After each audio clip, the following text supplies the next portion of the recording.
Hello everyone, welcome to all of you science and universe.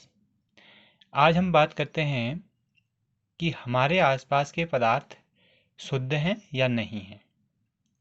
तो पदार्थों की जो केमिकल प्रॉपर्टीज हमने पिछले चैप्टर में कहा था कि पदार्थ का जो है उसके हम दो गुण पढ़ेंगे, एक तो भौतिक गुणों को पढ़ेंगे और एक रासायनिक गुणों को पढ़ेंगे।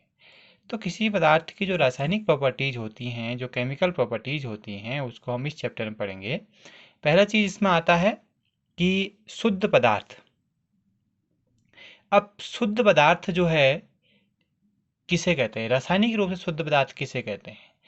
आम भाषा में हम कहते हैं कि पानी शुद्ध है, या कोई खाने की चीज़ है, उनका सेब हम ले आए, धो लिया हमने उसको, हमने कहा वो शुद्ध है। हम मैंगो ले आए, हमने उसको धो लिया, हमने कहा ये भी शुद्ध है। कोई भी खाने की चीज़ें होती हैं, हमने उसको धोया और हम कहते हैं ये तो प्योर है, शुद्ध है। लेकिन रासायनिक रूप से या वैज्ञानिक रूप से वे पदार्थ शुद्ध नहीं होते हैं, क्योंकि उनकी जो रासायनिक प्रकृति होती है वो अलग अलग होती है। अब रासायनिक प्रकृति अलग अलग कैसे होती है? जैसे हम सेब का उदाहरण लेते हैं, तो सेब में बहुत सारे मिनरल्स भी होते हैं, सेब में कार्बोहाइड्रेट्स भी होते हैं, और सेब में अम्ल भी होता है, और सेब में अन्य पदार्थ भी होते हैं, आयरन भी होते हैं, आयरन भी होता है। तो सेब में एक चीज नहीं है, उसमें बहुत सारे रासायनिक पदार्थ हैं। इसका मतलब वो मिश्रण है, कोई शुद्ध पदार्थ नहीं है। शुद्ध पदार्थ से क्या होगा? जिसमें जिसकी जो रासायनिक प्रकृति होगी वो एक समान होगी, जिसकी रासायनिक प्रकृति को हम नहीं बदल सकते, उसको हम कहेंगे शुद्ध पदार्थ।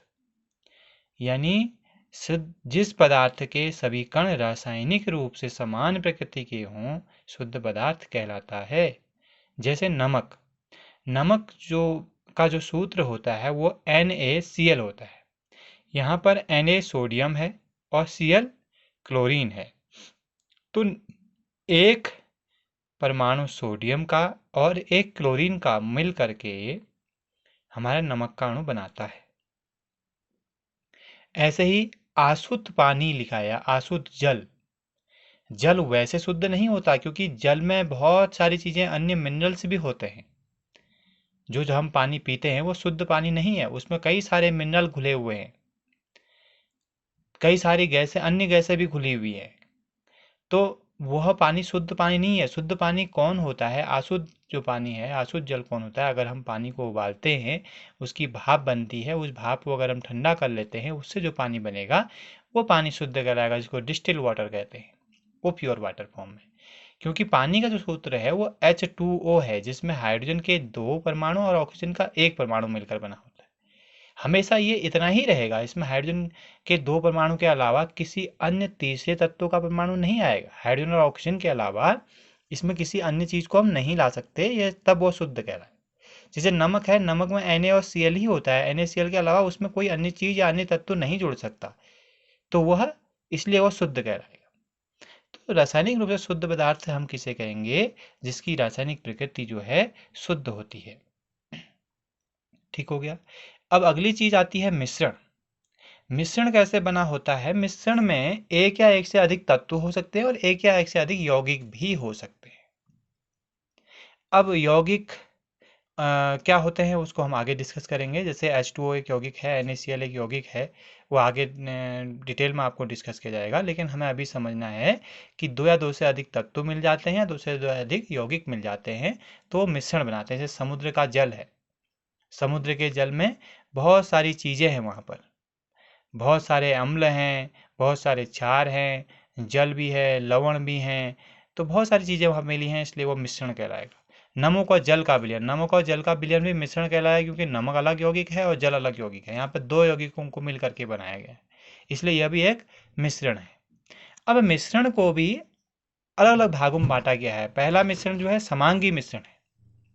समांगी मिश्रण किसे कहते हैं? यह मिश्रण क्या है? यह मिश्रण जिन अवयवों से मिलकर बना होता है, इनके अवयवों को भौतिक विधियों से अलग नहीं कर सकते। भौतिक विधि मतलब जैसे छानना, निथारना, हाथ से बीनना, ये सब चीजें भौतिक विधियां कहलाती हैं। तो इनको भौतिक विधि से अलग नहीं कर सकते, यानी समांगी मिश्रण जिस चीज से मिलकर बना होगा उन चीजों को आप भौतिक विधि से अलग नहीं कर सकते हो। इनका संगठन समान होता है, संगठन समान होता है, यानी जैसे, और इनको हम नग्न, इनके कणों को नग्न आंखों से देख भी नहीं सकते। अब हम इसको उदाहरण से अगर समझते हैं समांगी मिश्रण को, कि इनके उदाहरण है नींबू का पानी। क्या है? नींबू का पानी। तो नींबू के पानी में क्या है? सिट्रिक एसिड, नींबू और पानी को मिक्स किया है, तो पानी अलग यौगिक है और सिट्रिक एसिड या नींबू जो है वो अलग यौगिक है।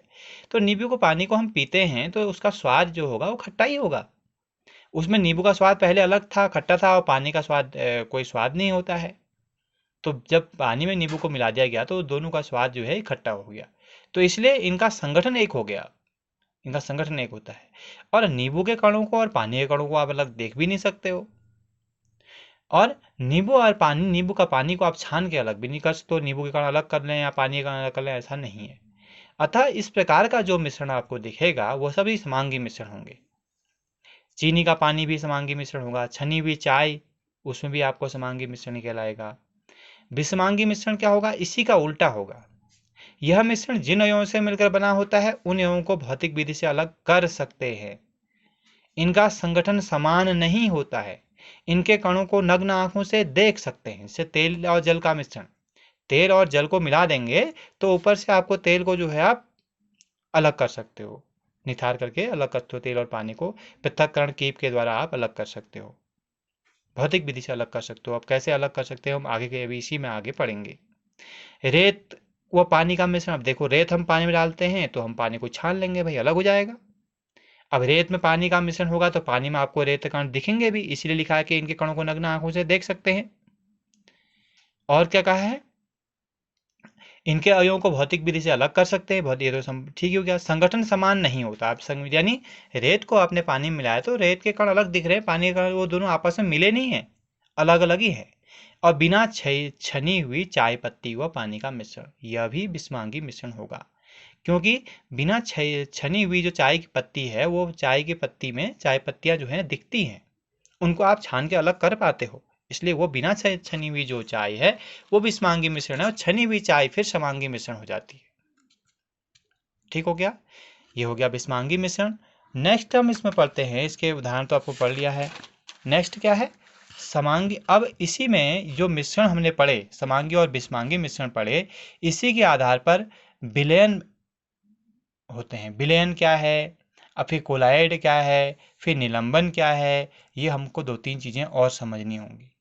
अब देखिए विलयन कैसे बनता है, विलयन की परिभाषा क्या है? जब विलेय और विलायक को मिलाते हैं तो विलयन कहलाता है। अब विलेय क्या है और विलायक क्या है? देखो इसको इस हिसाब से समझते हैं। अगर नमक को पानी में घोलोगे तो नमक विलेय कहलाएगा और पानी विलायक कहलाएगा। विलायक जिसमें किसी चीज को घोला जाता है, विलेय जिस चीज को घोलते हैं वो विलेय है। तो विलेय और विलायक मिलाकर क्या बना रहे हैं? विलयन बनाते हैं। विलेय कम मात्रा में होता है और विलायक अधिक मात्रा में होता है, राइट? तो विलेय और विलायक को मिलाते हैं तो क्या बनेगा? विलयन बनेगा। विलेय क्या है? जिसको घोला जाता है। विलायक क्या है? जिसमें घोलते हैं। अब जैसे नमक और पानी, तो नमक क्या हो गया? विलेय, और पानी क्या हो गया? विलायक हो गया। तो नमक का जो पानी बनेगा वो क्या कहलाएगा? विलयन कहलाएगा। जो नमक का पानी होगा वो क्या कहलाएगा? विलयन कहलाएगा, नमक का पानी। तो ये जो नमक का पानी होगा ये क्या कहलाएगा? विलयन कहलाएगा। अब विलयन है क्या? समांगी मिश्रण है। देखो नमक का पानी अगर होगा तो नमक और पानी के कण आपस में बिल्कुल जो है मिक्स हुए होंगे, इसलिए यह समांगी मिश्रण है। याद रखना है विलयन की प्रॉपर्टीज आती हैं। समांगी मिश्रण है, इनके कणों को आप अलग नहीं कर सकते हो, छान के अलग नहीं कर सकते हो, देख नहीं सकते हो, ठीक है? इनके कणों का व्यास कितना होता है? आता है इनके कणों का व्यास 1 नैनोमीटर यानी 10⁻⁻9 मीटर से कम होता है। वह 1 नैनोमीटर या 10⁻⁹ मीटर से कम होता है, ठीक? प्रकाश की किरण को नहीं फैला सकते। विलयन के जो कण होंगे अगर उनमें लाइट डाली जाएगी वो लाइट को फैला नहीं सकते। लाइट को फैलाना क्या होता है, जैसे ये लाइट आपका आ रही है ऐसे, ये लाइट है, और अगर यहाँ पर कोई कण होता है, अगर इस कण ने इस लाइट को ऐसे फैला दिया, इधर को इस टाइप से फैला दिया, तो ये कहलाता है फैलना। ऐसा नहीं होता है, विलयन में नहीं होता। विलयन प्रकाश के कणों को नहीं फैला सकता। विलयन के कण छानने से विलेय व विलाय के कणों को अलग नहीं कर सकते, ये भी हमको पता होना चाहिए। अब विलयन क्या होता है हमने पढ़ ही लिया है, ठीक हो गया। नेक्स्ट चीज होती है कोलाइड। कोलाइड क्या है, इसी का उल्टा विषमांगी मिश्रण है, समांगी मिश्रण नहीं है। अर्थात विषमांगी मिश्रण कैसा मिश्रण होगा, जिसमें इस मिश्रण के अवयवों को छानने से आप अलग कर सकते हो, इनके कणों को आप अपनी नग्न आंखों से देख सकते हो।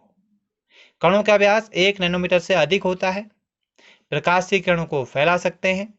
बहुत इंपॉर्टेंट चीज है कि कोलाइड के कणों का जो व्यास है वो 1 नैनोमीटर से थोड़ा सा अधिक होता है, बहुत अधिक नहीं होता। अब एक चीज और भी है, प्रकाश के कणों का व्यास 1 नैनोमीटर से अधिक तो होता है, लेकिन क्या होता है, लेकिन इसके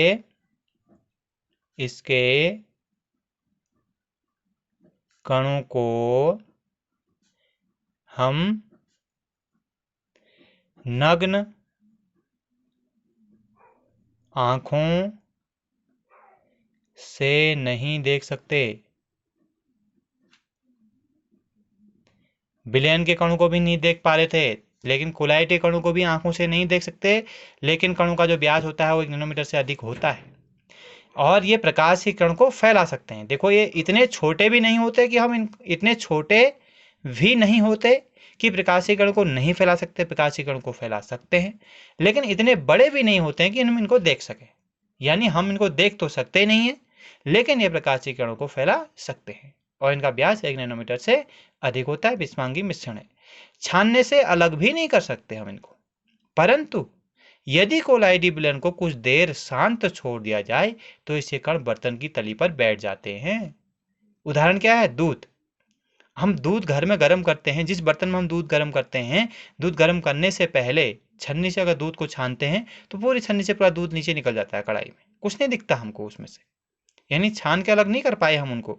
लेकिन उसी दूध को हम गर्म करते हैं तो उसमें मलाई जो लगती है उसमें कुछ कण अलग आ जाते हैं, वसा के कण ऊपर अलग आ जाते हैं, है ना। और या फिर उस पानी को अगर उस दूध को हटाते हैं तो उसकी बर्तन के नीचे कुछ कण जमा हो जाते हैं, तो वो कण कहाँ से आए, इसका मतलब वो कण उसमें थे।